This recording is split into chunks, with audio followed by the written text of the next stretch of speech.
The martyrdom of Joseph Smith was a political assassination. He wasn't just ended for his beliefs or for the destruction of the Nauvoo expositor, but he was running for president of the United States, and one political leader in particular was very intent on seeing the end of Joseph Smith.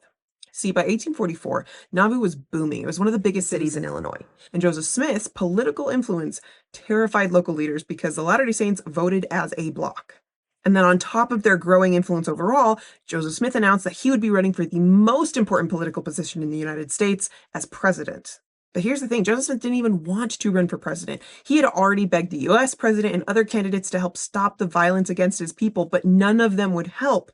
And so Joseph Smith just decided he would do it himself. And he ran for president with some pretty bold ideas.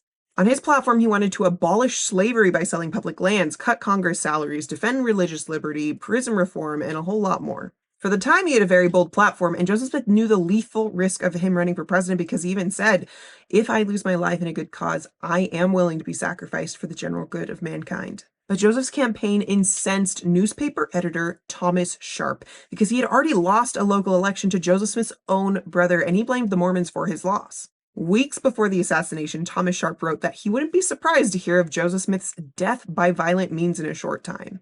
Days before, he called for war and extermination against the Mormons. And yes, Sharp was even in the mob that gunned down Joseph Smith on June 27, 1844 in Carthage jail. This wasn't just religious persecution, it was also a political hit job, and it changed the course of American religious history forever. You can learn more in this awesome Joseph Smith Papers podcast with Spencer McBride, and hit follow for more takes on Latter-day Saint history.